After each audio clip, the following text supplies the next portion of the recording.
کہ جس کے پاس اگر کوئی حکومتی عہدہ ہے ہاں تو وہ پارٹی عہدہ چھوڑ. جی جی یہ میں ہی تو کہہ رہا ہوں نا, یہی تو کہہ رہا ہوں کہ انہوں نے یہ فیصلہ کر لیا تھا نا, تو اس میں اسد کیسر اسپیکر تھا, ان کو وہاں سے ہٹا دیا. اسد کیسر صاحب کو مجھے کہا کہ آپ وزیر بن گئے تو آپ عہدہ چھوڑ دیں. لیکن آئی تھنک کہ وزیر کے ساتھ اگر عہدہ ہے پارٹی کا تو وہ زیادہ مؤثر طور پہ پارٹی کی خدمت کر سکتا یہ ہے. آپ نے عمران خان صاحب سے ڈسکس نہیں کیا تھا؟ نہیں یا ان کو آپ نے کنونس کرنے کی کوشش نہیں کی؟ نہیں ہم نے کنونس کرنے کی کوشش کی تھی, لیکن ان کا جو جب ایک وہ بنتا تھا نا زیادہ تر جو نہیں ان کی اپنی ایک سوچ بھی تھی, اور پھر انہوں نے پارٹی میں ڈیسیجن لے لیے تھے پہلے سے ہی کہ جی فلاں فلاں اس طرح جو ہوگا وہ اس طرح ہوگا, اس طرح وہ پہلے سے ڈیسائیڈ تھا. لیکن ہماری ذاتی خیال یہ تھی کہ دیکھیں نا, اگر آپ ایک ایسے پریزیڈنٹ کو رکھیں جس کے پاس کوئی کام کرنے کا کوئی, پاکستان میں تو یہ ہے نا, آپ جتنا بھی کہیں کہ جی یورپ کے اندر جو ہے کسی ایم پی اے کے پاس فنڈ نہیں ہوتا, کوئی ایم پی اے سڑک نہیں بنا سکتا, تو وہ ایک اچھی بات ہے. لیکن ان کا نیچے جو ادارہ ہے وہ مضبوط ہوتا ہے, کونسل جس کو کہتے ہیں نا. تو یہاں تو آپ کو پتہ ہے کہ یونین کونسل اور بلدیاتی اداروں کے پاس تو پیسہ ہی نہیں ہوتا, تو لوگ دیکھتے ہیں اوپر منسٹرز کو, اس کو کہ بھئی یہ سڑک بھی بنائیں گے ہمارے لیے یہ, تو پھر پارٹی ان کی طرف زیادہ ہوتی ہے. لیکن میرے خیال سے عمران خان کا جو یہ ڈیسیجن تھا شاید وہ کامیاب رہا ہوگا, کیونکہ پاپولیرٹی تو بڑی ہے الحمدللہ. عمران خان کتنی مشکلات آئی ہیں 9 مئی کے بعد, آپ دیکھیں 9 مئی کے بعد میرے خیال سے بہت سارے لوگ خراب بھی ہوئے ہیں, بہت سارے لوگ کی سیاست ختم ہو گئی ہے. آپ دیکھیں کتنے بڑے بڑے نام تھے ہمارے ساتھ پی ٹی آئی میں, وہ چھوڑ کر چلے گئے, اب آج ان کو کوئی یاد بھی نہیں کر رہا ہے. وہ کسی خاص انٹرسٹ کی وجہ سے پارٹی میں شامل ہوئے تھے, اور جب ان کو لگا کہ ان کا انٹرسٹ پورا نہیں ہو رہا تو انہوں نے راست سے جدا کر. دیکھیں میرا خیال ہے کہ جیسے اسد عمر ہے, آئی ڈونٹ تھنک کہ وہ کوئی کسی انٹرسٹ کے تحت آیا ہوا, ٹھیک ہے, لیکن وہ شاید اگر ہم بات کریں نہیں ہو سکتا ہے. دیکھیں یہ تو سیاست میں تو آپ کو پتہ ہے نا کہ جہاں پہ گڈی اڑتی ہے لوگ وہاں جا کے شمولیت کرتے ہیں, ٹکٹ حاصل کرتے ہیں. یہ پیپلز پارٹی نون لیگ میں ہم نے دیکھا ہے نا, پی ٹی آئی میں بھی ایسے بہت سارے لوگ تھے, لیکن جو جنرل لوگ بھی تھے جو چلے گئے, اس کی وجہ یہ کہ شاید وہ سختیاں برداشت نہیں کر پا رہے تھے, سیاسی لوگ نہیں تھے, مطلب ان کا دل تھا کہ عمران خان کے ساتھ کام کریں, لیکن وہ نہیں افورڈ کر سکتے تھے جو سختیاں تھیں. بہت سارے لوگوں نے سختیاں برداشت بھی کر لی, اور حالانکہ ان کو وہ حیثیت بھی نہیں ملی ہے. بہت سارے ایسے لوگوں کو میں دیکھ رہا ہوں, اپنے ورکرز کو میں دیکھ رہا ہوں, بہت سارے ورکروں نے قربانیاں دی, لیکن ان کو ان قربانیوں کا اس طرح صلہ نہیں مل رہا ہے جس طرح دوسری پارٹیوں میں. اب آپ دیکھیں نون لیگ میں فلاں وہ چاہے ہار جائیں کچھ بھی ہیں وہ ان کو ایڈجسٹ کر دیا جاتا ہے, لیکن پی ٹی آئی میں یہ چیز نہیں ہے. وہ آپ دیکھ رہے ہیں, بہت سارے ہمارے ورکرز میں جاتا رہتا ہوں, ملتا رہتا ہوں, میرے پاس آتے رہتے ہیں کہ جی ہمیں جیل میں رکھا گیا, اتنا مارا پیٹا گیا, لیکن ہم ان کے لیے کچھ بھی نہیں کر سکتے. وجہ لیکن یہ بھی ہے کہ کئی بار فیصلے ہوئے کہ جی ہم نوجوانوں کو موقع دیں گے, مطلب حکومتی عہدوں میں موقع دیں گے ان کو ہم. آپ یہ دیکھیں وہ ساری چیزیں ہم کہتے ہیں, لیکن چونکہ قربانیوں کا صلہ دیں گے, وہ ساری چیزیں کرتے ہیں ہم کہتے ہیں, لیکن ہمارے راستے میں وہ آڑے آ جاتے ہیں کہ عمران خان نے کہا میرٹ کو فالو کریں. اب تو دیکھیں نا جو کلاس 4 ہوتا تھا, چوکیدار ہوتا تھا, وہ ہم ایم پی ایز اپنی مرضی سے بھرتی کر لیتے تھے, اب وہ بھی انہوں نے اس پہ ڈال دیا ہے. تو آئی تھنک کہ جو نوجوانوں کو نوکریاں دینا یہ تو میرٹ سے نیچے تو آنے سے, لیکن یہ کہ کلاس 4 کے ساتھ میرٹ نہیں ہونا چاہیے تھا. اس میں کیا میرٹ ہے؟ میرٹ بس ایک بندہ ہاتھ پیر سے صحیح ہے, سلامت ہے, کام کر سکتا ہے تو اس کو موقع ملنا چاہیے, اور زیادہ غریب ہے اس کو زیادہ موقع, وہی میرٹ ہونا چاہیے, زیادہ ڈیزرونگ بندہ جو ہے. لیکن یہ کہ بس یہاں پہ وہ چیز نہیں ہے جو ہم کہیں نا کہ ایک بندے نے قربانی دی, اس کی بنیاد پہ اس کو اٹھا کے بڑے پوسٹ پہ اٹھا, وہ دوسری پارٹیوں میں ہے, ہمارے یہاں نہیں ہے. تو یہ آپ نے اپنی پارٹی کے یوتھ کو سمجھانے کی کوشش کی کہ جی آپ قربانی تو دے رہے ہیں لیکن اپنے آپ کو باقی شعبوں میں بھی نہیں, ہمارے دیکھیں ہو یا اسکل وائز ہو آپ اسٹرانگ کریں کہ ہم آپ کو مطلب کمپنسیٹ کر سکیں ان سینس. نہیں, ہمارے نوجوانوں کو تو پتہ ہے, وہ تو اس میرٹ کے لیے تو لڑ رہے ہیں نا. عمران خان کے ساتھ جتنے لوگ بھی ہیں نا, تو وہ اسی کے لیے تو لڑ رہے ہیں کہ کسی اور کا حق نہ کھایا جائے. آپ نے دیکھا ہے کہ اس کی وجہ سے ہماری کوئی اس میں ووٹ بینک میں کمی آئی ہے؟ نہیں آئی ہے نا. مطلب لوگ مطمئن ہیں نا کہ بھئی ہمارا حق کوئی نہیں کھا سکتا ہے, محنت کریں گے تو ہمیں محنت کا صلہ ملے گا. دیکھیں نا, ایک ہوتی ہے ذات کی قربانی.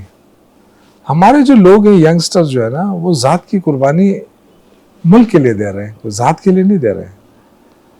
آپ دیکھیں نا, ایک سسٹم کے لیے قربانی دی جا رہی ہے. اب عمران خان کو کیا پتا ہے, شانگلہ میں میرا ایک نوجوان ہے, وہ کیا پتا ہے اس کو کہ وہ بندہ ایک ہے, میں نام بھی لے لوں, گل امروز بندہ ہے ہمارا, اس کو اتنا مارا پولیس نے کہ جب وہ آیا اس نے اپنا جسم دکھایا تو آپ کہیں کہ یار یہ کیا, کیوں مارا ہے اس کو؟ صرف اس بنیاد کے اوپر کہ اس سے کہتا ہے کہ اچھا تم تو پی ٹی آئی کے ہو.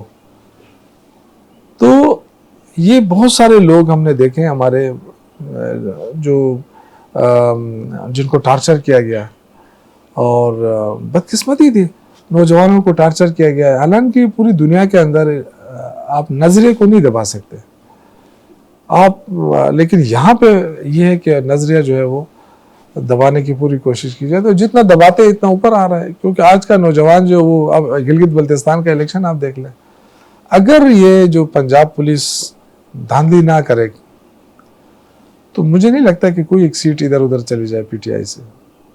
کیونکہ وہاں گلگت بلتستان میں لوگ جو ہے نا وہ اتنی سختی کے باوجود نکل رہے ہیں اور بات کر رہے ہیں, اور تو لیکن اس سے کیا ہوگا, پاکستان کمزور ہوگا. تو آئی تھنک کہ جو حکومت کر رہی ہے نا, وہ یہ تباہی کی طرف جا رہے ہیں. دیکھیں آپ کی معیشت آلریڈی سکڑ گئی ہے. اس وقت جب عمران خان کی جب حکومت ختم ہوئی تو 43.5 ارب کا قرضہ تھا, اور آج 1,00,000 ارب کا قرضہ, 1,00,000. تو یہ جو ہم دیکھیں کہ پاکستان بننے تک تو 43.5 ارب قرضہ تھا عمران خان کے جانے تک, اور عمران خان سے بعد اب تک شہباز شریف کی حکومت ہی رہی ہے. تو یہ جو 50,000 ارب سے زیادہ جو قرضہ آ گیا ہے پاکستان کے اوپر, یہ پیسہ کہاں چلا گیا ہے؟ کوئی پوچھنے والا ہے؟ اور لوگ اسی طرح خوار, پاکستان کا انفراسٹرکچر اسی طرح کمزور, کوئی بڑا ہاسپٹل نہیں بنا ہے, کوئی موٹر وے نہیں بنی ہے. تو یہ اتنی بڑی اماؤنٹ کہاں چلی گئی؟